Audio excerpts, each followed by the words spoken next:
अर्जुन ने चुक्या, ये शास्त्रविदमुतसृजय यजन्ते श्राद्धयन्विता, तेषां निष्ठा तु कृष्ण सत्तवमाहोरा। हर ਕਿਸੇ ਲਈ ਸ਼ਾਸਤਰਾਂ ਨੂੰ ਜਾਣਨਾ ਆਸਾਨ ਨਹੀਂ ਹੈ। ਭਾਵੇਂ ਇਹ ਜਾਣਨਾ ਸੰਭਵ ਹੈ, ਪਰ ਇਸ ਨੂੰ ਆਪਣੇ ਰੋਜ਼ਾਨਾ ਦੇ ਕੰਮਾਂ ਵਿੱਚ ਲਿਆਉਣਾ ਹੋਰ ਵੀ ਔਖਾ ਹੈ। ਪਰ ਇਹ ਵੀ ਹੋ ਸਕਦਾ ਹੈ ਕਿ ਕੋਈ ਵਿਅਕਤੀ ਅਜਿਹੀ ਪੂਜਾ ਕਰ ਰਿਹਾ ਹੈ, ਜੋ ਕਿ ਧਰਮ ਗ੍ਰੰਥਾਂ ਅਨੁਸਾਰ ਨਹੀਂ ਹੈ, ਪਰ ਉਸ ਵਿਅਕਤੀ ਦਾ ਵਿਸ਼ਵਾਸ ਪੂਰਨ ਹੈ। ਤੁਸੀਂ ਮਨੁੱਖ ਦੇ ਵਿਸ਼ਵਾਸ ਨੂੰ ਦੋਸ਼ੀ ਨਹੀਂ ਠਹਿਰਾ ਸਕਦੇ। ਫਿਰ ਕੀ ਉਸ ਦੀ ਪੂਜਾ ਜਾਇਜ਼ ਹੋਵੇਗੀ? ਇਸੇ ਤਰ੍ਹਾਂ ਦਾ ਸਵਾਲ ਪੁੱਛ ਕੇ ਅਰਜੁਨ ਆਖਦਾ ਹੈ, ਹੇ ਕ੍ਰਿਸ਼ਨ, ਧਰਮ ਗ੍ਰੰਥਾਂ ਦੇ ਨਿਯਮਾਂ ਨੂੰ ਤਿਆਗ ਕੇ ਦੇਵਤਿਆਂ ਆਦਿ ਦੀ ਪੂਜਾ ਕਰਨ ਵਾਲਿਆਂ ਦੀ ਕੀ ਹਾਲਤ ਹੈ? ਕੀ ਇਹ ਸਾਤਵਿਕ ਹੈ, ਜਾਂ ਰਾਜਸੀ ਜਾਂ ਤਾਮਸੀ?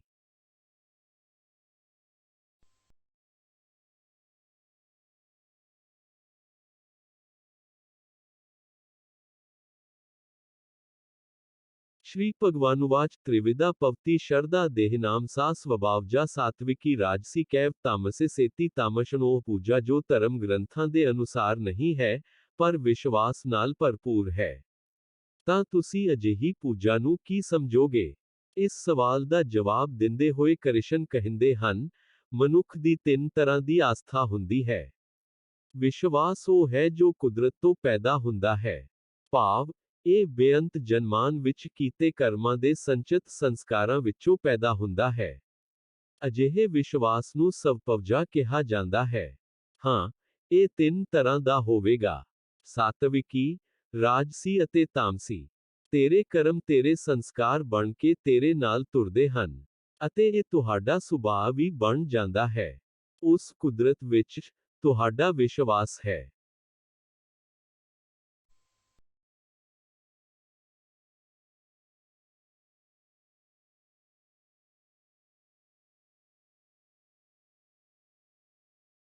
सत्वानुरूपा सर्वसी श्रद्धा पवते परता, श्राद्ध तामयोया पुरुषो यो यच्छराधता साएव सा।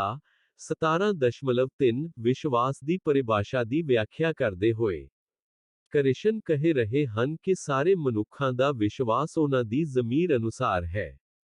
ਇਸ ਲਈ ਜਿਸ ਵਿੱਚ ਮਨੁੱਖ ਵਰਗਾ ਵਿਸ਼ਵਾਸ ਹੈ, ਉਹ ਆਪ ਵੀ ਉਹੀ ਹੈ। ਤੁਹਾਡਾ ਵਿਸ਼ਵਾਸ ਇਹ ਹੈ ਕਿ ਤੁਸੀਂ ਕੌਣ ਹੋ।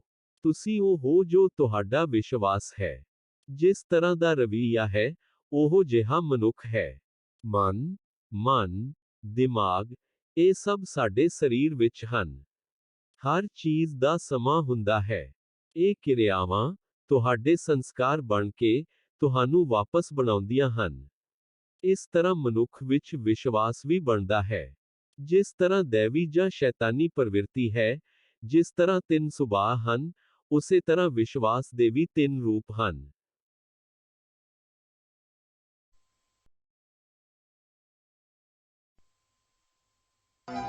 यजन्ते सात्विकाः देवान् यक्षरक्षांसि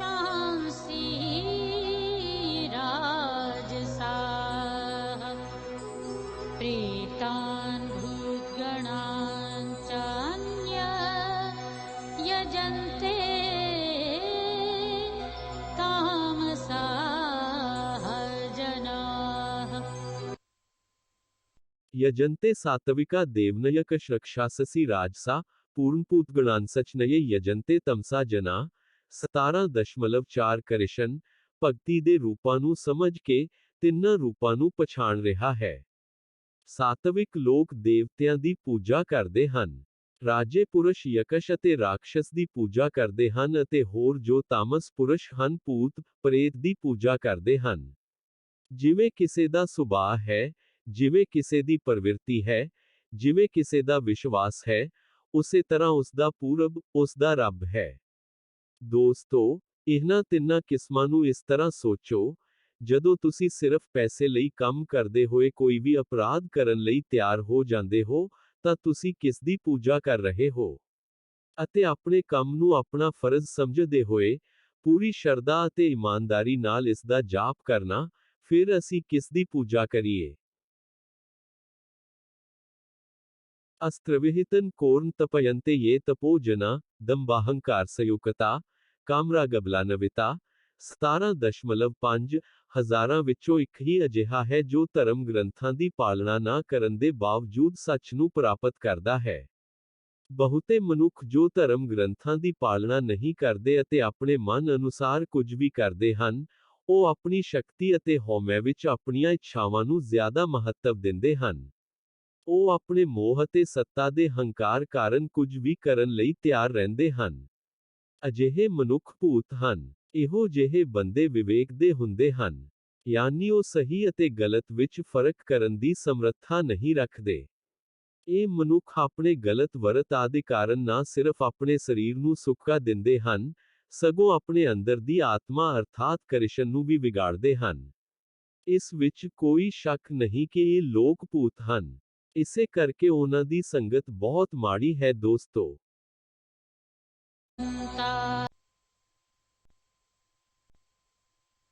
शास्त्रविहाराः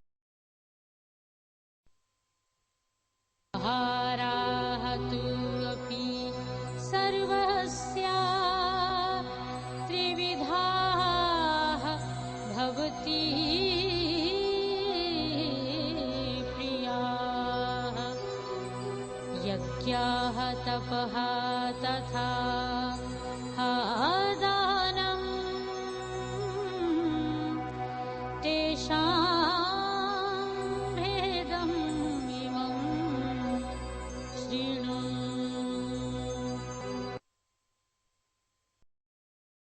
आहारस्तवपि सर्वसी त्रिविधो पवते प्रय यजनस्तपस्था दानन तेषान पेदमिमन शृणु। 17.7 ਉਹ ਉਹੀ ਕਰਦਾ ਹੈ ਜੋ ਉਹ ਵਰਗਾ ਹੈ ਅਤੇ ਉਹ ਇਸ ਤਰ੍ਹਾਂ ਗਾਉਂਦਾ ਹੈ, ਇਸ ਤਰ੍ਹਾਂ ਭੋਜਨ ਵੀ ਕਰਦਾ ਹੈ। ਤੁਸੀਂ ਉਹਨਾਂ ਦੇ ਭਜਨ ਅਤੇ ਭੋਜਨ ਦੁਆਰਾ ਲੋਕਾਂ ਦੇ ਸੁਭਾਅ ਦਾ ਪਤਾ ਲਗਾ ਸਕਦੇ ਹੋ। ਭੋਜਨ, ਤਪ, ਤਪੱਸਿਆ ਅਤੇ ਦਾਨ ਵੀ ਤਿੰਨ ਤਰ੍ਹਾਂ ਦੇ ਹਨ। ਪ੍ਰਵਿਰਤੀ ਸਾਤਵਿਕ, ਰਾਜਸੀ ਅਤੇ ਤਾਮਸੀ ਹੈ। ਇਸੇ ਤਰ੍ਹਾਂ ਤੁਹਾਡੀ ਪੂਜਾ ਦਾ ਤਰੀਕਾ ਜਾਂ ਤੁਹਾਡਾ ਭੋਜਨ ਵੀ ਤਿੰਨ ਤਰ੍ਹਾਂ ਦਾ ਹੈ। ਤੁਸੀਂ ਆਪਣੇ ਸੁਭਾਅ ਅਨੁਸਾਰ ਆਪਣਾ ਜੀਵਨ ਚੁਣਦੇ ਹੋ ਅਤੇ ਇਸ ਜੀਵਨ ਵਿੱਚ ਸਭ ਕੁਝ ਇੱਕ ਸਤਰ ਨਾਲ ਬੰਨ੍ਹਿਆ ਹੋਇਆ ਹੈ ਅਤੇ ਇਹ ਧਾਗਾ ਤੁਹਾਡਾ ਸੁਭਾਅ ਹੈ, ਜਿਸ ਵਿੱਚ ਤੁਹਾਨੂੰ ਸਭ ਕੁਝ ਇੱਕੋ ਜਿਹਾ ਮਿਲੇਗਾ। ਜਿਸ ਨੂੰ ਸਫਾਈ ਪਸੰਦ ਹੈ, ਉਸ ਦੀ ਸੋਚ ਵਿੱਚ ਤੁਹਾਨੂੰ ਹਰ ਚੀਜ਼ ਵਿੱਚ ਸਫਾਈ ਮਿਲੇਗੀ। ਅਯੋ ਸਾਤਬਲਾ ਰੋਗ ਯਸੁਖਾ ਪ੍ਰਤਿਵਿਵਰਦਨਾ ਰਸਿਆ ਸਨਿਗਦਾ ਸਥਿਰਾ ਹਰਦਇਆ ਹਰ ਸਾਤਵਿਕ ਪ੍ਰਿਆ। 17 ਕ੍ਰਿਸ਼ਨ ਨੇ ਦੱਸਿਆ ਕਿ ਭੋਜਨ ਵੀ ਕੁਦਰਤ ਵਾਂਗ ਤਿੰਨ ਤਰ੍ਹਾਂ ਦਾ ਹੁੰਦਾ ਹੈ। ਇਹਨਾਂ ਵਿੱਚੋਂ ਸਭ ਤੋਂ ਪਹਿਲਾਂ ਸਾਤਵਿਕ ਭੋਜਨ ਆਉਂਦਾ ਹੈ।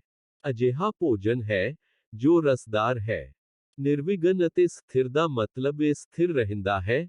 ਦੋਸਤੋ, ਸਥਿਰ ਭੋਜਨ ਉਹ ਹੁੰਦਾ ਹੈ ਜਿਸ ਦਾ ਤੱਤ ਸਾਡੇ ਸਰੀਰ ਵਿੱਚ ਲੰਬੇ ਸਮੇਂ ਤੱਕ ਬਣਿਆ ਰਹਿੰਦਾ ਹੈ ਅਤੇ ਇਸ ਤਰ੍ਹਾਂ ਖਾਣ ਨਾਲ ਸਾਡੀ ਉਮਰ, ਬੁੱਧੀ ਅਤੇ ਤਾਕਤ ਵੱਧਦੀ ਹੈ। ਇਸ ਤਰ੍ਹਾਂ ਦੇ ਭੋਜਨ ਨਾਲ ਅਸੀਂ ਸਿਹਤਮੰਦ ਬਣਦੇ ਹਾਂ, ਬਿਮਾਰੀਆਂ ਤੋਂ ਬਚਦਾ ਹੈ। ਇਸ ਤਰ੍ਹਾਂ ਖਾਣ ਨਾਲ ਖੁਸ਼ੀ ਅਤੇ ਪਿਆਰ ਵੱਧਦਾ ਹੈ। ਕੁਦਰਤ ਦੁਆਰਾ ਮਨ ਨੂੰ ਪਿਆਰਾ, ਐਸਾ ਭੋਜਨ, ਅਰਥਾਤ ਭੋਜਨ ਪਦਾਰਥ ਗੁਣਵਾਨ ਮਨੁੱਖ ਨੂੰ ਪਿਆਰੇ ਲੱਗਦੇ ਹਨ। ਕੈਟ ਯੂ 200 ਸਿਵਾਮਲਾ ਲਾਵਨਾਟ ਯਸਨਟੀ ਕਸ਼ਣਿਕਸ਼ਵੀ ਡਹਿਨਾ ਆਹਰਾ ਰਾਜ ਸਸੇਸ਼ਠਾ ਦੁਆਕਸ਼ੋ ਕਾਮਯ ਪ੍ਰਦਾ। 17.9 ਤਿੰਨਾਂ ਕਿਸਮਾਂ ਦੇ ਭੋਜਨ ਵਿਚਲੇ ਅੰਤਰ ਨੂੰ ਸਮਝਾਉਂਦੇ ਹੋਏ ਇਸ ਸ਼ਬਦ ਵਿੱਚ ਕ੍ਰਿਸ਼ਨ ਰਾਜਸੀ ਭੋਜਨ ਵਿੱਚ ਅੰਤਰ ਦੱਸ ਰਹੇ ਹਨ। ਸ਼ਾਹੀ ਭੋਜਨ ਕੀ ਹੈ? ਜਿਹੜਾ ਭੋਜਨ ਕੌੜਾ, ਖੱਟਾ ਭਰਿਆ, ਖੱਟਾ, ਜਿਸ ਵਿੱਚ ਬਹੁਤ ਸਾਰਾ ਲੂਣ ਭਾਵ ਨਮਕ, ਬਹੁਤ ਗਰਮ, ਬਹੁਤ ਤਿੱਖਾ ਭੋਜਨ ਰਾਜਸੀ ਹੈ। ਮੰਨਿਆ ਜਾਂਦਾ ਹੈ ਕਿ ਇਸ ਕਿਸਮ ਦਾ ਭੋਜਨ ਦੁੱਖ, ਚਿੰਤਾ ਅਤੇ ਬਿਮਾਰੀਆਂ ਦਾ ਕਾਰਨ ਬਣਦਾ ਹੈ। ਕੁਦਰਤੀ ਤੌਰ ਤੇ, ਰਾਜਸੀ ਭੋਜਨ ਰਾਜਸ ਪੁਰਸ਼ਾਂ ਦੁਆਰਾ ਪਸੰਦ ਕੀਤਾ ਜਾਂਦਾ ਹੈ। ਰਾਜਸੀ ਭੋਜਨ ਵਿੱਚ ਲੂਣ, ਗਰਮੀ, ਤਿੱਖਾਪਣ ਅਤੇ ਖੁਸ਼ਕੀ ਦੀ ਜ਼ਿਆਦਾ ਮਾਤਰਾ ਹੁੰਦੀ ਹੈ। यातयामन गत्रसन पूत पर्युषितसन कैयत उच्चिष्टमपि कामेतयन ਭੋਜਨਮ ਤਮਸਾਪ੍ਰਿਯਮ। 17.10 ਇਸ ਤੁਕ ਵਿੱਚ ਕ੍ਰਿਸ਼ਨ ਤਾਮਸਿਕ ਭੋਜਨ ਦੀ ਪਰਿਭਾਸ਼ਾ ਦੇ ਰਿਹਾ ਹੈ। ਦੋਸਤੋ, ਉਹ ਭੋਜਨ ਜੋ ਘੱਟ ਪਕਾਇਆ ਗਿਆ ਹੋਵੇ, ਰਸ ਰਹਿਤ ਅਤੇ ਬਦਬੂਦਾਰ ਹੋਵੇ, ਅਰਥਾਤ ਉਹ ਭੋਜਨ ਜੋ ਠੀਕ ਤਰ੍ਹਾਂ ਨਹੀਂ ਪਕਾਇਆ ਜਾਂਦਾ, ਜਿਸ ਵਿੱਚ ਰਸ ਨਹੀਂ ਹੁੰਦਾ ਅਤੇ ਜਿਸ ਭੋਜਨ ਵਿੱਚ ਗੰਧ ਨਹੀਂ ਹੁੰਦੀ ਅਤੇ ਬਦਬੂ ਨਹੀਂ ਆਉਂਦੀ, ਉਸ ਭੋਜਨ ਨੂੰ ਤਾਮਸਿਕ ਮੰਨਿਆ ਜਾਂਦਾ ਹੈ।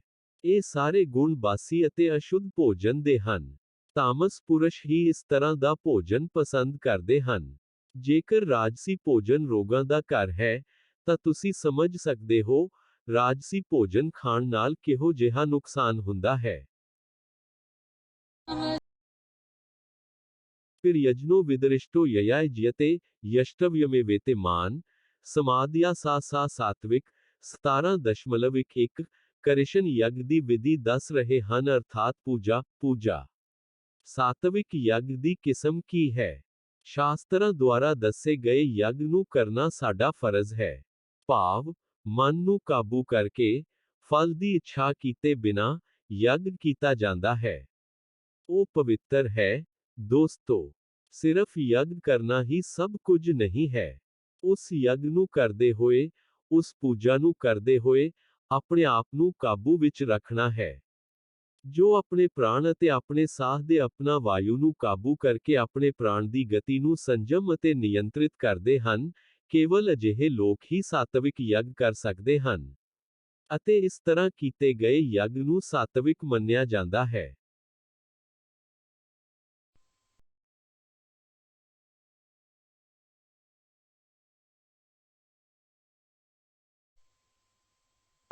अभिसन्धाये तु फलं दम्भार्थम् अपि चायेव यत् इज्यते भरतश्रेष्ठः तं यक्षं विद्धि राजसम्। अभिसांध्या तो फलन दंपार्थमपि कैवयत इज्यते पार्थ श्रेष्ठ तन यजनान विधि राजसम 17.2 ਜੇ ਯਜਨਾ ਕੇਵਲ ਪਰਮਾਤਮਾ ਦੀ ਪੂਜਾ, ਸਾਡੇ ਕਰਮ ਨੂੰ ਉਸ ਨੂੰ ਸਮਰਪਿਤ ਕਰਨ ਲਈ ਕੀਤਾ ਜਾ ਰਿਹਾ ਹੈ। ਇਸ ਲਈ ਉਹ ਯੱਗ, ਉਹ ਪੂਜਾ, ਸਿੱਧਾ ਕ੍ਰਿਸ਼ਨ ਤੱਕ ਪਹੁੰਚਦਾ ਹੈ। ਪਰ ਜੋ ਯੱਗ ਜਾਂ ਪੂਜਾ ਆਪਣੇ ਆਪ ਨੂੰ ਮਹਾਨ ਦਿਖਾਉਣ ਦੇ ਮਕਸਦ ਨਾਲ ਕੀਤੀ ਜਾਂਦੀ ਹੈ ਜਾਂ ਜੋ ਪੂਜਾ ਤੁਸੀਂ ਕਿਸੇ ਚੀਜ਼ ਦੀ ਪ੍ਰਾਪਤੀ, ਕੁਝ ਫਲ ਪ੍ਰਾਪਤ ਕਰਨ ਲਈ ਕਰ ਰਹੇ ਹੋ, ਉਹ ਯੱਗ ਰਾਜਸ ਮੰਨਿਆ ਜਾਂਦਾ ਹੈ। ਜਦੋਂ ਪੂਜਾ ਕਿਸੇ ਫਲ ਦੇ ਉਦੇਸ਼ ਲਈ ਕੀਤੀ ਜਾਂਦੀ ਹੈ, ਤਾਂ ਉਹ ਪੂਜਾ ਕਿੱਥੇ ਰਹਿ ਜਾਂਦੀ ਹੈ, ਦੋਸਤੋ? ਇਹ ਪਰਮਾਤਮਾ ਨਾਲ ਇੱਕ ਤਰ੍ਹਾਂ ਦਾ ਸੌਦਾ ਹੈ। ਹੇ ਪਰਮਾਤਮਾ, ਮੇਰੇ ਲਈ ਇਹ ਕੰਮ ਕਰੋ, ਤਾਂ ਮੈਂ ਤੁਹਾਨੂੰ ਇੰਨੇ ਸੋਮਵਾਰ ਨੂੰ ਪ੍ਰਸ਼ਾਦ ਚੜ੍ਹਾਵਾਂਗਾ। ਅਜਿਹੇ ਬਲੀਦਾਨ ਜਾਂ ਪੂਜਾ ਨਾਲ ਕ੍ਰਿਸ਼ਨ ਜਾਂ ਪਰਮਾਤਮਾ ਕਦੇ ਪ੍ਰਸੰਨ ਨਹੀਂ ਹੁੰਦੇ। ਵਿਦੇਹੀਨਮਸਤ੍ਰੀਣ ਮੰਤਰੈਣਮ ਦਕਸ਼ਿਣਮ ਸ਼ਰਾਧਾ ਵਿਰਹਿਤਨ ਯਜਨਨ ਤਾਮਸਨ ਪਰੀਕਸ਼ਟੇ 17.13 ਜਿਸ ਯੱਗ ਵਿੱਚ ਸ਼ਾਸਤਰਾਂ ਦਾ ਬਿਲਕੁਲ ਵੀ ਆਦਰ ਨਹੀਂ ਹੁੰਦਾ, ਜਿਸ ਵਿੱਚ ਭੋਜਨ ਦਾਨ ਨਹੀਂ ਹੁੰਦਾ, ਅਜਿਹਾ ਯੱਗ ਜਿਸ ਵਿੱਚ ਮੰਤਰ ਨਹੀਂ ਹੁੰਦੇ, ਜਿਸ ਵਿੱਚ ਦਕਸ਼ਿਣਾ ਨਹੀਂ ਹੁੰਦੀ, ਜਿਸ ਵਿੱਚ ਵਿਸ਼ਵਾਸ ਨਹੀਂ ਹੁੰਦਾ, ਅਜਿਹੇ ਯੱਗ ਨੂੰ ਤਮਸ ਯੱਗ ਕਿਹਾ ਜਾਂਦਾ ਹੈ। ਜਿੱਥੇ ਸ਼ਾਸਤਰਾਂ ਅਨੁਸਾਰ ਮੰਤਰਾਂ ਦਾ ਜਾਪ ਨਹੀਂ ਕੀਤਾ ਜਾ ਰਿਹਾ ਅਤੇ ਜਿੱਥੇ ਯੱਗੀ ਭਗਵਾਨ ਦਾ ਆਦਰ, ਸਤਿਕਾਰ ਨਹੀਂ ਹੈ, ਉਹ ਯੱਗ ਕਿਵੇਂ ਕੀਤਾ ਜਾ ਸਕਦਾ ਹੈ? ਇੱਕ ਤਰ੍ਹਾਂ ਨਾਲ, ਤੁਸੀਂ ਧੋਖਾ ਦੇ ਰਹੇ ਹੋ। ਇਸੇ ਲਈ ਅਜਿਹੇ ਯੱਗ ਨੂੰ ਤਾਮਸ ਕਿਹਾ ਜਾਂਦਾ ਹੈ।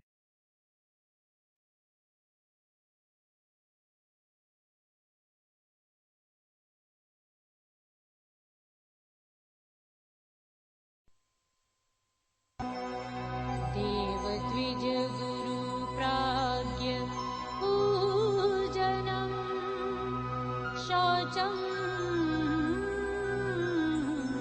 आर्जवम् ब्रह्मचर्यम् अहिंसा च शारीरं तपः उच्यते। ਦੇਵਦਵਿਜ ਗੁਰੂ ਪ੍ਰਾਜਨਾ ਪੂਜਨਮ ਸੌਕੈ ਮਾਰਜਵਮ, ਬ੍ਰਹਮਾਚਾਰਿਅਮ ਹਿੰਸਾ ਕੈ ਸ਼ਰੀਰਮ ਤਪੂਚਯਤੇ 17.14 ਤਪਸ ਯਾਨੀ ਤਪੱਸਿਆ ਕੀ ਹੈ? ਇਹ ਕਿਵੇਂ ਕੀਤਾ ਜਾਂਦਾ ਹੈ? ਅਤੇ ਕਿੰਨੀਆਂ ਕਿਸਮਾਂ ਹਨ, ਇਹ ਸਮਝ ਕੇ ਉਹ ਕ੍ਰਿਸ਼ਨ ਹੈ। ਰੱਬ, ਬ੍ਰਾਹਮਣ ਅਤੇ ਗੁਰੂ ਦੀ ਉਪਾਸਨਾ ਕਰਨਾ ਤਪੱਸਿਆ ਹੈ। ਤੁਸੀਂ ਗੁਰੂ ਦਾ ਅਰਥ ਮਾਤਾ, ਪਿਤਾ, ਆਚਾਰੀਆ ਅਤੇ ਬੁੱਢੇ ਸਮਝਦੇ ਹੋ, ਜੋ ਕਿਸੇ ਵੀ ਪੱਖੋਂ ਤੁਹਾਡੇ ਤੋਂ ਵੱਡੇ ਹਨ। ਅਜਿਹੇ ਲੋਕਾਂ ਦਾ ਆਦਰ ਕਰਨਾ, ਉਹਨਾਂ ਦੀ ਗੱਲ ਮੰਨਣਾ ਅਤੇ ਉਹਨਾਂ ਦੀ ਪੂਜਾ ਕਰਨਾ ਹੀ ਤਪੱਸਿਆ ਹੈ।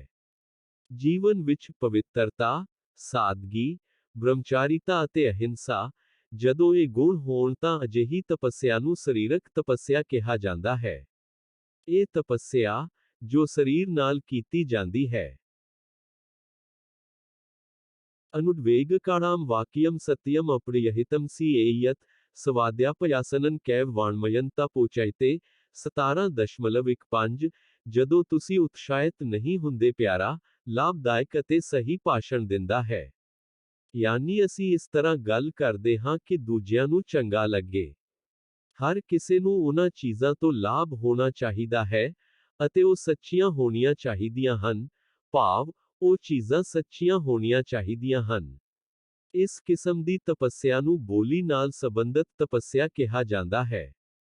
ਦੋਸਤੋ, ਗੁੱਸੇ ਨਾ ਹੋਵੋ, ਮਤਲਬ ਕਿ ਉਤੇਜਿਤ ਨਾ ਹੋਵੋ। ਜਦੋਂ ਤੁਸੀਂ ਹਰ ਹਾਲਤ ਵਿੱਚ ਸ਼ਾਂਤ ਰਹਿੰਦੇ ਹੋ, ਮਨ ਅਤੇ ਇੰਦਰੀਆਂ ਦੁਆਰਾ ਸਮਝਿਆ ਹੋਇਆ ਠੀਕ ਬੋਲਦੇ ਹੋ, ਜਾਂ ਸੱਚ ਬੋਲਦੇ ਹੋ, ਵੇਦਾਂ ਦਾ ਜਾਪ ਕਰਦੇ ਹੋ ਅਤੇ ਪਰਮ ਪ੍ਰਭੂ ਦਾ ਨਾਮ ਜਪਦੇ ਹੋ, ਤਾਂ ਇਹ ਬਾਣੀ ਦੀ ਤਪੱਸਿਆ ਹੈ। ਬੋਲੀ ਮਿੱਠੀ, ਸੱਚੀ, ਸ਼ਾਂਤ ਅਤੇ ਲਾਭਕਾਰੀ ਹੋਣੀ ਚਾਹੀਦੀ ਹੈ। ਅਜਿਹੇ ਸ਼ਬਦ ਬੋਲੋ ਜੋ ਸਾਰਿਆਂ ਨੂੰ ਠੰਡਾ ਕਰ ਦੇਣ। ਮਨ ਅਪ੍ਰਸਾਦਾਦ ਸੌਮਯਤਵਮ ਮੌਨਾਮਾਤਮਾਵਿਨਿਗੜਹਾ, ਪਾਵਸਨ ਸ਼ੁੱਧਰਿਤਇ ਤਤਪੋ ਮਾਨਸਮੁਚਯਤੇ, 17.16। ਤਪੱਸਿਆ ਦੀ ਇੱਕ ਹੋਰ ਵਿਸ਼ੇਸ਼ਤਾ ਦੱਸਦਿਆਂ ਕ੍ਰਿਸ਼ਨ ਜੀ ਕਹਿੰਦੇ ਹਨ ਕਿ ਮਨ ਪ੍ਰਸੰਨ ਹੋਣਾ ਚਾਹੀਦਾ ਹੈ। ਮਨ ਇੱਧਰ ਉੱਧਰ ਭੱਜਣਾ ਨਹੀਂ ਚਾਹੀਦਾ, ਸ਼ਾਂਤ ਆਤਮਾ ਵਿੱਚ ਹੋਣਾ ਚਾਹੀਦਾ ਹੈ ਅਤੇ ਮਨ ਵਿੱਚ ਪਰਮਾਤਮਾ ਨੂੰ ਯਾਦ ਕਰਨ ਦੀ ਭਾਵਨਾ ਹੋਣੀ ਚਾਹੀਦੀ ਹੈ। ਜਦੋਂ ਮਨ ਦੀ ਅਜਿਹੀ ਅਵਸਥਾ ਹੁੰਦੀ ਹੈ ਤਾਂ ਇਸ ਨੂੰ ਮਨ ਦੀ ਤਪੱਸਿਆ ਕਿਹਾ ਜਾਂਦਾ ਹੈ। ਮਨ ਦਾ ਨਿਗ੍ਰਹਿ, ਭਾਵ, ਮਨ ਨੂੰ ਹਰ ਚੀਜ਼ ਤੋਂ ਮੋੜ ਕੇ ਕੇਵਲ ਉਸ ਬ੍ਰਹਮ ਵੱਲ ਧਿਆਨ ਦੇਣਾ, ਅਤੇ ਇਸ ਦੇ ਨਾਲ, ਅੰਦਰੂਨੀ ਭਾਵਨਾਵਾਂ ਦੀ ਸ਼ੁੱਧਤਾ। ਜਦੋਂ ਇਹ ਸੰਭਵ ਹੁੰਦਾ ਹੈ, ਇਸ ਨੂੰ ਮਨ ਦੀ ਤਪੱਸਿਆ ਕਿਹਾ ਜਾਂਦਾ ਹੈ। ਅਤੇ ਇਹ ਤਪੱਸਿਆ ਸਰੀਰ ਦੇ ਨਾਲ ਬੋਲੀ ਦੁਆਰਾ ਵੀ ਕੀਤੀ ਜਾਂਦੀ ਹੈ। ਅਤੇ ਜਿਵੇਂ ਕ੍ਰਿਸ਼ਨ ਨੇ ਦੱਸਿਆ, ਇਹ ਮਨ ਨਾਲ ਵੀ ਹੁੰਦਾ ਹੈ। ਸ਼੍ਰਾਧਿਆਪਰਾਇ ਤਪਤਨ ਤਪਸਤਿਰਵਿਦਾਨ ਨਰਾਇ ਪਿਰਯੁਕਤਾਇ, ਸਾਤਵਿਕਾਸ ਪਰਿਕਸ਼ਕਤੇ, 17.17। ਜਦੋਂ ਦੇਵੀ, ਬ੍ਰਾਹਮਣ ਅਤੇ ਗੁਰੂ ਦੀ ਸੱਚੇ ਮਨ ਨਾਲ ਪੂਜਾ ਕੀਤੀ ਜਾਂਦੀ ਹੈ, ਤਾਂ ਇਹ ਸਰੀਰ ਨਾਲ ਸੰਬੰਧਿਤ ਤਪੱਸਿਆ ਹੈ। ਚੰਗੀ ਬੋਲੀ ਸਭ ਨੂੰ ਪਸੰਦ ਆਉਣੀ ਚਾਹੀਦੀ ਹੈ, ਸੱਚ ਬੋਲਣਾ ਚਾਹੀਦਾ ਹੈ ਅਤੇ ਸਭ ਦਾ ਭਲਾ ਹੋਣਾ ਚਾਹੀਦਾ ਹੈ, ਇਹੀ ਬੋਲੀ ਨਾਲ ਸੰਬੰਧਿਤ ਤਪੱਸਿਆ ਹੈ।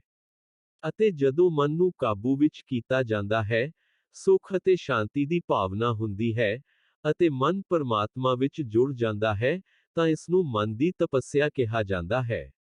ਇਹ ਤਿੰਨ ਕਿਸਮਾਂ ਦੀ ਤਪੱਸਿਆ, ਜੋ ਯੋਗੀਆਂ ਦੁਆਰਾ ਪੂਰੀ ਸ਼ਰਧਾ ਨਾਲ ਕੀਤੀ ਜਾਂਦੀ ਹੈ ਜੋ ਫਲਾਂ ਦੇ ਚਾਹਵਾਨ ਨਹੀਂ ਹਨ, ਨੂੰ ਸਾਤਵਿਕ ਤਪੱਸਿਆ ਕਿਹਾ ਜਾਂਦਾ ਹੈ। ਜਦੋਂ ਤਪੱਸਿਆ ਕੀਤੀ ਜਾਵੇ ਤਾਂ ਮਨ, ਬਾਣੀ ਅਤੇ ਤਨ ਨਾਲ ਕੀਤੀ ਜਾਵੇ, ਤਦ ਹੀ ਇਸ ਨੂੰ ਸਾਤਵਿਕ ਕਿਹਾ ਜਾਵੇਗਾ। ਸਤਕਾਰਮਣ ਪੂਜਾਰਥਨ ਬਣ ਗਿਆ ਦੰਬੇਨਾ ਕੈਵਾਯਤ ਕ੍ਰੇਤੇ ਤਦੇਹਾ ਪ੍ਰੋਕਤਨ ਰਾਜਸਨ ਕਾਲਮ ਧਰੁਵਮ, 17.18। ਜੋ ਤਪੱਸਿਆ, ਸਤਿਕਾਰ ਅਤੇ ਪੂਜਾ ਲਈ ਕੀਤੀ ਜਾਂਦੀ ਹੈ।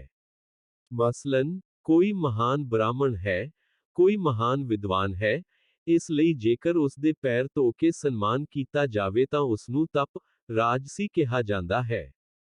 ਜਦੋਂ ਤਪੱਸਿਆ ਵਿੱਚ ਪਾਖੰਡ ਆ ਜਾਂਦਾ ਹੈ, ਭਾਵ ਭਗਤੀ ਦੀ ਥਾਂ ਇਰਾਦਾ ਸਿਰਫ ਦਿਖਾਵਾ ਕਰਨਾ ਹੁੰਦਾ ਹੈ, ਇਹ ਦਿਖਾਉਣ ਲਈ ਕਿ ਕਿੰਨੀ ਵੱਡੀ ਪੂਜਾ ਜਾਂ ਯੱਗ ਕੀਤਾ ਜਾ ਰਿਹਾ ਹੈ, ਫਿਰ ਉਸ ਤਪੱਸਿਆ ਨੂੰ ਰਾਜਸਿਕ ਕਿਹਾ ਜਾਂਦਾ ਹੈ। ਅਜਿਹੀ ਸ਼ਾਹੀ ਤਪੱਸਿਆ ਤੋਂ ਜੋ ਫਲ ਮਿਲਦਾ ਹੈ, ਉਹ ਅਨਿਸ਼ਚਿਤ ਹੈ। ਜਿਸ ਦਾ ਨਤੀਜਾ ਅਨਿਸ਼ਚਿਤ ਹੁੰਦਾ ਹੈ ਉਸ ਨੂੰ ਕਿਹਾ ਜਾਂਦਾ ਹੈ ਜਿਸ ਦਾ ਨਤੀਜਾ ਥੋੜੇ ਸਮੇਂ ਲਈ ਹੁੰਦਾ ਹੈ। ਯਾਨੀ ਇਸ ਸ਼ਾਹੀ ਤਪੱਸਿਆ ਤੋਂ ਜੋ ਫਲ ਮਿਲੇਗਾ, ਉਹ ਥੋੜੇ ਸਮੇਂ ਵਿੱਚ ਹੀ ਖਤਮ ਹੋ ਜਾਵੇਗਾ।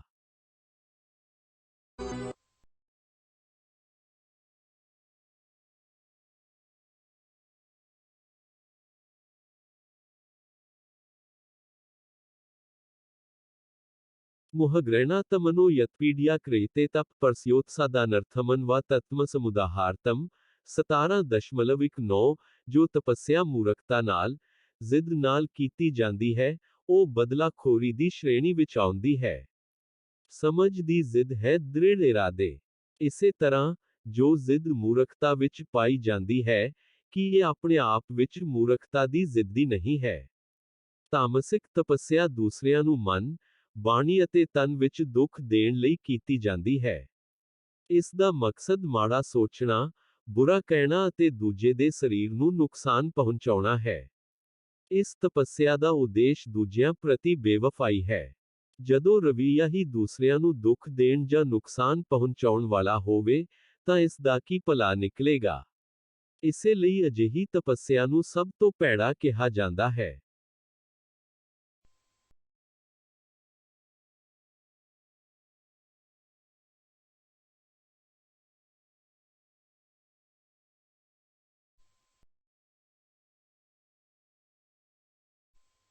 दातव्यम् इति यत् दानं दीयते अनुपकारिणे देशे काले च पात्रे च तद्दानं सात्विकं स्मृतम्। दातवैमिते यादानन देते नुपाकारिणे देशे काले का पात्रे कै तदानान सात्विकमन ਸਮ੍ਰਿਤਮ 17.20 ਕ੍ਰਿਸ਼ਨ ਦਾਨ ਦੀ ਪਰਿਭਾਸ਼ਾ ਸਮਝਾ ਰਹੇ ਹਨ। ਦਾਨ ਦੇਣਾ ਫਰਜ਼ ਹੈ। ਜਿੱਥੇ ਕਿਤੇ ਵੀ ਕਿਸੇ ਵਸਤੂ ਦੀ ਘਾਟ ਹੋਵੇ, ਉਸ ਚੀਜ਼ ਨਾਲ ਜੀਵਾਂ ਦੀ ਸੇਵਾ ਕਰਨੀ ਹੀ ਦਾਨ ਕਹਾਉਂਦੀ ਹੈ। ਜੇ ਉਹ ਚੀਜ਼ ਲੋੜ ਵਾਲੇ ਨੂੰ ਦੇਵੇ ਤਾਂ ਹੀ ਉਸ ਦਾ ਭਲਾ ਹੋਵੇਗਾ। ਭੁੱਖੇ, ਅਨਾਥ, ਦੁਖੀ, ਬਿਮਾਰ, ਅਪਾਹਜ ਅਤੇ ਭਿਖਾਰੀ ਨੂੰ ਭੋਜਨ, ਕੱਪੜੇ ਅਤੇ ਦਵਾਈ ਦਿੱਤੀ ਜਾਣੀ ਚਾਹੀਦੀ ਹੈ। ਲੋੜਵੰਦਾਂ ਦੀ ਲੋੜ ਪੂਰੀ ਕਰਨ ਦੀ ਨੀਅਤ ਹੋਣੀ ਚਾਹੀਦੀ ਹੈ ਦੋਸਤੋ। ਜਦੋਂ ਅਜਿਹਾ ਹੁੰਦਾ ਹੈ, ਉਸ ਦਾਨ ਨੂੰ ਸਾਤਵਿਕ ਕਿਹਾ ਜਾਂਦਾ ਹੈ। ਪੁੰਨ ਦਾਨ ਕਰਦੇ ਸਮੇਂ ਸ਼ੁਕਰਗੁਜ਼ਾਰੀ ਦੀ ਭਾਵਨਾ ਨਹੀਂ ਹੋਣੀ ਚਾਹੀਦੀ, ਜਿਵੇਂ ਮੈਂ ਅਜਿਹਾ ਮਹਾਨ ਕੰਮ ਕੀਤਾ ਹੈ। यत्तु प्रतिरूपाकार्थन फलमुद्दिशैवा पुनः देते कै परिकलित सठत तदानानम राजसम समृतम 17.21 ਦਾਨ ਜੋ ਦੁਖੀ ਹੋ ਕੇ ਕੀਤਾ ਜਾਂਦਾ ਹੈ, ਜਿਵੇਂ ਕਿ ਅੱਜ ਕੱਲ ਦਾਨ ਆਦਿ ਵਿੱਚ ਪੈਸਾ ਦਿੱਤਾ ਜਾਂਦਾ ਹੈ। ਇਸ ਤਰ੍ਹਾਂ ਦੇ ਦਾਨ ਨੂੰ ਰਾਜਸਿਕ ਕਿਹਾ ਜਾਂਦਾ ਹੈ। ਜੇਕਰ ਮੈਂ ਹੱਲ ਨੂੰ ਧਿਆਨ ਵਿੱਚ ਰੱਖ ਕੇ ਅਜਿਹਾ ਦਾਨ ਕਰਾਂ, ਤਾਂ ਮੈਨੂੰ ਉਹ ਲਾਭ ਮਿਲੇਗਾ। ਤੁਹਾਨੂੰ ਇੱਜ਼ਤ ਮਿਲੇਗੀ, ਤੁਹਾਨੂੰ ਪ੍ਰਸਿੱਧੀ ਮਿਲੇਗੀ, ਤੁਹਾਨੂੰ ਲਾਭ ਮਿਲੇਗਾ। ਅਜਿਹੇ ਦਾਨ ਨੂੰ ਰਾਜਸ ਦਾਨ ਕਿਹਾ ਜਾਂਦਾ ਹੈ। ਦੇਣ ਵਿੱਚ ਜੇਕਰ ਲੈਣ ਦੀ ਭਾਵਨਾ ਹੈ ਕਿ ਦਾਨ ਦੇ ਬਦਲੇ ਤੁਹਾਨੂੰ ਨਾਮ, ਲਾਭ ਜਾਂ ਇੱਜ਼ਤ ਮਿਲੇਗੀ, ਤਾਂ ਇਸ ਨੂੰ ਕਦੇ ਵੀ ਪੁੰਨ ਦਾਨ ਨਹੀਂ ਕਿਹਾ ਜਾ ਸਕਦਾ। ਦਾਨ ਖੁਸ਼ੀ ਨਾਲ ਕਰਨ ਵਾਲੀ ਚੀਜ਼ ਹੈ, ਦੋਸਤੋ। ਕਲੇਸ਼ ਜਾਂ ਜ਼ਬਰਦਸਤੀ ਦਾਨ ਨੂੰ ਰਾਜਸੀ ਮੰਨਿਆ ਜਾਂਦਾ ਹੈ। आदेशकाले यद्दान पात्रे पयशच दीयते असतकृतमवजनातमन तत्मसमुदाहरितम 17.22 ਜਦੋਂ ਕਿੱਥੇ ਜਿਸ ਚੀਜ਼ ਦੀ ਲੋੜ ਨਹੀਂ, ਉਹੀ ਚੀਜ਼ ਅਜਿਹੇ ਵਿਅਕਤੀ ਨੂੰ ਦਿੱਤੀ ਜਾਂਦੀ ਹੈ, ਤਾਂ ਉਹ ਦਾਨ ਬਦਲਾਤਮਕ ਮੰਨਿਆ ਜਾਂਦਾ ਹੈ। ਜੇ ਤੁਸੀਂ ਚੋਰ ਨੂੰ ਦਾਨ ਦਿੰਦੇ ਹੋ, ਤਾਂ ਉਸ ਦਾ ਮਕਸਦ ਕੀ ਹੋ ਸਕਦਾ ਹੈ? ਜਿਸ ਦਾਨ ਵਿੱਚ ਪਰਾਹੁਣਚਾਰੀ ਨਹੀਂ ਹੁੰਦੀ, ਭਾਵ ਜਦੋਂ ਬਿਨਾਂ ਸਤਿਕਾਰ ਤੋਂ ਕੀਤੀ ਜਾਂਦੀ ਹੈ, ਤਾਂ ਉਸ ਦਾਨ ਨੂੰ ਤਾਮਸਿਕ ਕਿਹਾ ਜਾਂਦਾ ਹੈ। ਕਿਹਾ ਜਾਂਦਾ ਹੈ ਕਿ ਕਿਸੇ ਮਾੜੇ ਮਨੁੱਖ ਨੂੰ ਦਾਨ ਦੇਣ ਨਾਲ, ਦਾਨ ਦੇਣ ਵਾਲਾ ਆਪ ਹੀ ਤਬਾਹ ਹੋ ਜਾਂਦਾ ਹੈ। ਇਸ ਲਈ ਬਦਲਾ ਲੈਣ ਵਾਲਾ ਦਾਨ ਬਹੁਤ ਮਾੜੀ ਚੀਜ਼ ਹੈ। ਸਾਡੇ ਆਪਣੇ ਜੀਵਨ ਵਿੱਚ ਵੀ ਅਜਿਹਾ ਕਈ ਵਾਰ ਹੁੰਦਾ ਹੈ। ਜਦੋਂ ਸਤਿਕਾਰ ਤੋਂ ਬਿਨਾਂ, ਲੋੜ ਤੋਂ ਬਿਨਾਂ, ਅਸੀਂ ਗਲਤ ਲੋਕਾਂ ਨੂੰ ਦਾਨ ਦਿੰਦੇ ਹਾਂ, ਇਹ ਬਦਲਾਖੋਰੀ ਦਾਨ ਹੈ।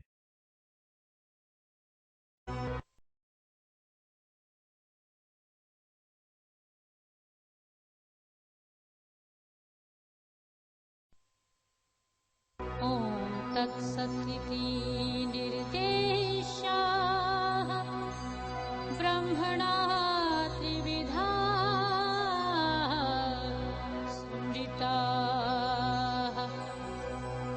ब्रह्मणातेन वेदाः च यज्ञाः च विहिताः पुरा।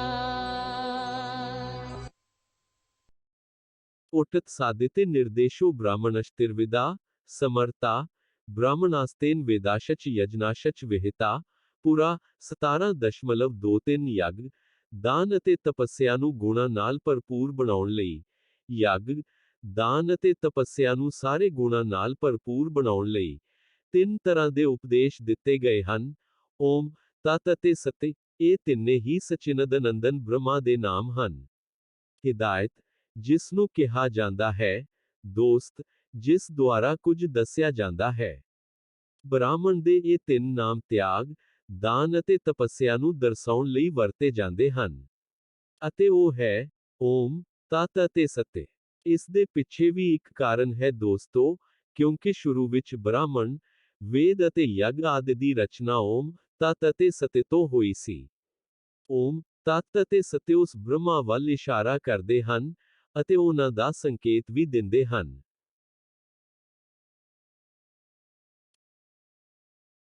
ਤਾਦਿਤਿਆ ਨਾਭਿਸਾਂਤਾਇ ਫਲਨ ਯਜਨਾਤਪਹ ਕ੍ਰਿਆ ਦਾਨ ਕ੍ਰਿਆਸ਼ਚ ਵਿਵਿਦਾ ਕ੍ਰਿਯੰਤੇ ਮੋਕਸ਼ਕਾਂਕਸ਼ਬ 17.25 ਓਮ ਤਤ ਅਤੇ ਸਤਿ ਨੂੰ ਸਮਝਦੇ ਹੋਏ ਕ੍ਰਿਸ਼ਨ ਇਸ ਤੁਕ ਵਿੱਚ ਤਤ ਬਾਰੇ ਦੱਸ ਰਹੇ ਹਨ। ਤਤ ਦਾ ਮਤਲਬ ਹੈ ਕਿ ਭਾਵ ਰੱਬ ਹੀ ਸਭ ਕੁਝ ਹੈ। ਤਤ ਸ਼ਬਦ ਪਰਮਾਤਮਾ ਨੂੰ ਸਮਰਪਣ ਦਾ ਸੂਚਕ ਹੈ। ਭਾਵ ਤੁਸੀਂ ਆਪਣੇ ਸਾਰੇ ਕਰਮ ਆਪਣੇ ਸਾਰੇ ਕਰਤੱਵ ਆਪਣੀ ਪੂਜਾ ਆਪਣੀ ਭਗਤੀ ਤਤ ਅਰਥਾਤ ਪਰਮਾਤਮਾ ਨੂੰ ਸਮਰਪਿਤ ਕਰਦੇ ਹੋ। ਤਤ ਭਾਵ ਇਹ ਸਭ ਉਸ ਦਾ ਹੈ। ਜਦੋਂ ਸਭ ਕੁਝ ਉਸ ਦਾ ਹੈ ਤਾਂ ਇਹ ਵੀ ਜਾਵੇਗਾ ਹੈ ਨਾ ਦੋਸਤੋ।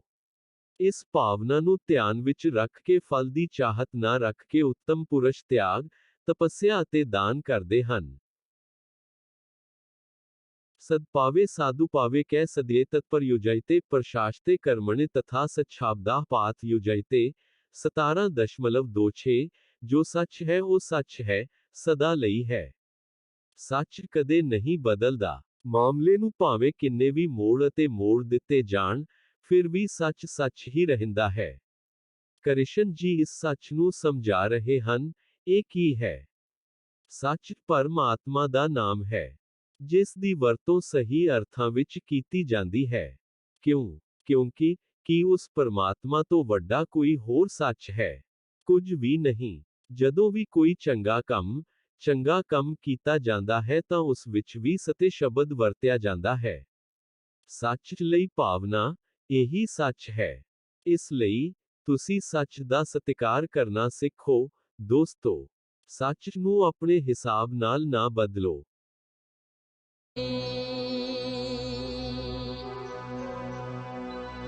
यज्ञे तपसि दाने च स्थितिः सत्तितिः च उच्यते कर्म चाएव तदर्थीयं सत् इति एव अभिधीयते।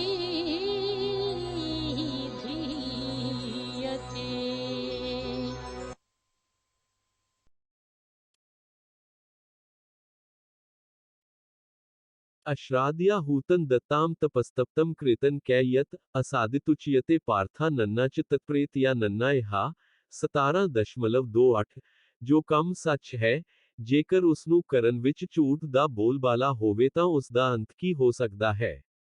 ਜਿੱਥੇ ਨੀਂਹ ਝੂਠੀ ਹੋਵੇ ਕੀ ਉਚਾਈ ਸੱਚੀ ਹੋ ਸਕਦੀ ਹੈ। ਕਦੇ ਨਹੀਂ ਕੰਮ ਹੋਵੇ ਰਿਸ਼ਤਾ ਹੋਵੇ ਪੂਜਾ ਹੋਵੇ ਤੇਰਾ ਆਧਾਰ ਝੂਠਾ ਨਹੀਂ ਹੋ ਸਕਦਾ। ਜਦੋਂ ਕਿਸੇ ਫਲ ਦੀ ਖਾਤਰ ਯੱਗ ਤਪੱਸਿਆ ਜਾਂ ਦਾਨ ਪੁੰਨ ਕੀਤਾ ਜਾਂਦਾ ਹੈ ਲਾਲਚ ਕਾਰਨ ਜਦੋਂ ਕੰਮ ਕਰਨ ਵਿੱਚ ਸ਼ਰਧਾ ਹੀ ਨਹੀਂ ਹੁੰਦੀ ਅਤੇ ਨੀਅਤ ਕੁਝ ਹੋਰ ਹੁੰਦੀ ਹੈ ਤਾਂ ਅਜਿਹੇ ਸਾਰੇ ਕੰਮ ਸਾਰੇ ਕਰਮ ਸਭ ਨੂੰ ਅਸਤ ਕਿਹਾ ਜਾਂਦਾ ਹੈ। ਇਹ ਸਤਿ ਅਸਤ ਦੇ ਬਿਲਕੁਲ ਉਲਟ ਹੈ। ਅਜਿਹੇ ਝੂਠੇ ਕਰਮ ਨਾ ਇਸ ਸੰਸਾਰ ਵਿੱਚ ਕੀਤੇ ਜਾਂਦੇ ਹਨ ਨਾ ਮਰਨ ਤੋਂ ਬਾਅਦ। ਸਾਡਾ ਇਹ 17ਵਾਂ ਅਧਿਆਇ ਤੱਤ ਅਤੇ ਸਤਿ ਦੇ ਫਰਕ ਅਤੇ ਵਿਸ਼ਵਾਸ ਦੀ ਪਰਿਭਾਸ਼ਾ ਨੂੰ ਸਮਝ ਕੇ ਸਮਾਪਤ ਹੁੰਦਾ ਹੈ। ਸਾਤਵਿਕ, ਤਾਮਸਿਕ ਅਤੇ ਰਾਜਸਿਕ, ਇਹ ਤਿੰਨੇ ਗੁਣਾਂ ਮਿੱਤਰਾਂ ਦੀ ਖੇਡ ਹੈ। ਇਹਨਾਂ ਤਿੰਨਾਂ ਨੂੰ ਸਮਝ ਕੇ ਤੁਸੀਂ ਅਗਿਆਨਤਾ ਤੋਂ ਗਿਆਨ ਵੱਲ ਆ ਸਕਦੇ ਹੋ। ਦੋਸਤੋ, ਇਹਨਾਂ ਤਿੰਨ ਵਾਰਾਂ ਨੂੰ ਆਸਾਨ ਨਾ ਲਓ। ਇਹ ਤੁਹਾਡੀ ਹਰ ਸਮਝ ਤੇ ਭਾਰੀ ਹੋ ਸਕਦਾ ਹੈ। ओम तत्सादिते श्रीमद्भगवद्गीतासु उपनिषट्सु ब्रह्मविद्यायां मम्मा योगशास्त्रे श्रीकृष्णार्जुन संसदे श्रद्धातर्य विभाग योगो सपतदशयसोद ओ श्रीकृष्णार्पणमस्तु। ਇਹ ਯੋਗਾ ਵਜੋਂ ਜਾਣੇ ਜਾਂਦੇ ਧਰਮ ਗ੍ਰੰਥ ਵਿੱਚ ਵਿਸ਼ਵਾਸ ਦੇ ਤਿੰਨ ਭਾਗਾਂ ਦੇ ਯੋਗ ਦਾ 17ਵਾਂ ਅਧਿਆਇ ਹੈ। ਕ੍ਰਿਸ਼ਨ ਅਤੇ ਅਰਜੁਨ ਵਿਚਕਾਰ ਗੱਲਬਾਤ। ਉਪਨਿਸ਼ਦਾਂ ਵਿੱਚ ਬ੍ਰਹਮ ਵਿਦਿਆ ਵਜੋਂ ਜਾਣੇ ਜਾਂਦੇ ਉਪਨਿਸ਼ਦਾਂ ਵਿੱਚ ਧੰਨ ਭਗਵਦ ਗੀਤਾ ਵਿੱਚ ਕ੍ਰਿਸ਼ਨ ਅਤੇ ਅਰਜੁਨ ਵਿਚਕਾਰ ਗੱਲਬਾਤ। ਓਮ ਸ਼੍ਰੀ ਕ੍ਰਿਸ਼ਨ ਅਰਪਣਮਸਤੂ।